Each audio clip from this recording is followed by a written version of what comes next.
గులాబీ బాస్ కేసీఆర్ తో ఎమ్మెల్సీ కవిత farm house లో తాజాగా భేటీ అవ్వడం హాట్ టాపిక్ గా మారింది.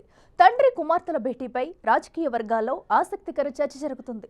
అసలు ఇంత గ్యాప్ తర్వాత కవిత ఎందుకు కలిశారు? తాజా రాజకీయాలపై ఏమైనా చర్చించారా? కేవలం కుమారుడి కేసీఆర్ ఆశీర్వాదం కోసమే వెళ్లారా? ఇంకా ఏమైనా ఇంటర్నల్ విషయాలు మాట్లాడారా అన్న డిస్కషన్లు మొదలయ్యాయి. కవిత వచ్చి వెళ్లిన వెంటనే హరీష్ రావు వెళ్లి గులాబీ బాస్ తో భేటీ కావడం మరింత కాకరేపుతుంది. తెలంగాణ జాగృతి అధ్యక్షురాలు బీఆర్ఎస్ ఎమ్మెల్సీ కల్వకుంట్ల కవిత చిన్న కుమారుడు ఆర్య గ్రాడ్యుయేషన్ విద్య కోసం అమెరికా వెళుతున్నాడు. కాలేజ్లో చేర్పించేందుకు కవిత సైతం అమెరికా ఫ్లైట్ ఎక్కనున్నారు. ఈ తరుణంలో తాత కేసీఆర్ ఆశీర్వాదం కోసం కవిత తన కుమారుడు ఆర్యతో కలిసి తాజాగా ఎర్రవెల్లి ఫామ్ హౌస్ కు వెళ్లారు. సుమారు గంటకు పైగా కవిత అక్కడే ఉన్నారు. కేసీఆర్ ఆర్యకు ఆశీర్వాదం ఇచ్చారు. ఈ సందర్భంలో తండ్రి కూతురు ఏం మాట్లాడుకున్నారు? తాజా రాజకీయాలు చర్చకొచ్చాయా? ఈ మధ్య కాలంలో పార్టీలో జరుగుతున్న పరిణామాలు, రాఖీ పౌర్ణమిన కేటీఆర్ అందుబాటులో లేకపోవటం తదితర అంశాలను ఏవైనా చర్చించారా అన్న అంశాలు చర్చనీయాంశంగా మారాయి. కేసీఆర్ కేవలం ఆశీర్వాదం మాత్రమే ఇచ్చి పంపారా? కుమార్తెతో ప్రస్తుత రాజకీయ పరిణామాలపై చర్చించారా అని గులాబీ శ్రేణులు తెగ డిస్కస్ చేసుకుంటున్నాయి.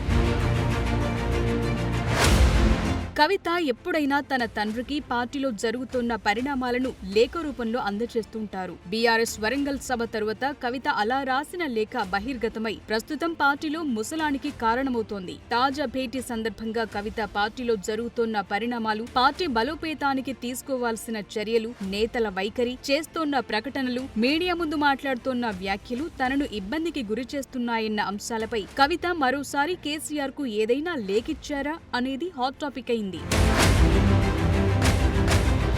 కవిత లెటర్ ఇచ్చే సమయంలో సాధారణంగా అక్కడ ఎవరు ఉండరు. ఇప్పుడు కూడా ఆమె లెటర్ ఇచ్చారా లేదా అనేది కూడా ఎవరికీ అంతుపట్టడం లేదు. ఇప్పటికే వరంగల్ సభపై కవిత ఇచ్చిన లేఖ బయటకు రావటం పార్టీని ఓ కుదుపు కుదిపింది. పార్టీలోని లొసుగులను ఎత్తి చూపింది. అలాంటిది ఇప్పుడు మళ్లీ కవిత ఆ లేఖలు ఏవైనా బాంబులు పేల్చారా అన్నది చర్చకు దారితీస్తోంది. ఎర్రవెల్లి నుంచి కవిత బయటకు రాగానే కేసీఆర్ తో మాజీ మంత్రి హరీష్ రావు, మాజీ ఎంపీ వినోద్ కుమార్ తో పాటు పలువురు నేతలు భేటీ కావటం రాజకీయ వర్గాల్లో హాట్ టాపిక్ గా మారింది. ఎందుకు అత్యవసరంగా భేటీ అయ్యారు? కావాల్సిన అవసరం ఏమొచ్చింది? కవితపై ఏవైనా ఫిర్యాదు చేశారా? లేకుంటే కాంగ్రెస్ ప్రభుత్వం అనుసరిస్తోన్న విధానాలు, కాళేశ్వరం, బనకచెర్ల ప్రాజెక్టులపై అనుసరించాల్సిన అంశాలపై, పార్టీ బలోపేతంపై చర్చించారా అనే చర్చ మొదలైంది. ఎందుకు కేసీఆర్ తో ఎవరు మాట్లాడారు అనేది రాజకీయ వర్గాల్లోనూ ఉత్కంఠ రేపుతోంది. ఇప్పటికే కవిత పార్టీ నేతలపై పరోక్షంగా ఎవరి పేరు ఎత్తకుండా విమర్శలకు ఎక్కుపెట్టారు. కేసీఆర్ చుట్టూ దయ్యాలున్నాయని తీవ్ర కలకలం రేపారు. సందర్భం వచ్చినప్పుడల్లా గులాబీ నేతల తీరుపై అధికార పార్టీ కంటే ఘాటుగా విమర్శలు చేస్తున్నారు. దాంతో సొంత పార్టీలోనే విపక్షంలా ఆమె తయారయ్యారన్న ప్రచారం జరుగుతోంది. మరోవైపు కవిత జాగృతి కమిటీలతో ముందుకెళుతుండటం, సంస్థను బలోపేతం చేస్తుండటంతో పార్టీకి సైతం గండిపడుతోందని, స్థానిక సంస్థల ఎన్నికల ముందు ఇది పార్టీ గెలుపునకు మైనస్ అవుతుందని అభిప్రాయపడుతున్నారు. అయితే ఈ తరుణంలో హరీష్ రావు తో పాటు మిగిలిన ముఖ్య నేతలు కేసీఆర్ తో భేటీ కావటం వెనుక లెక్కలేంటో సొంత పార్టీ శ్రేణులకి అంతుపట్టడం లేదట.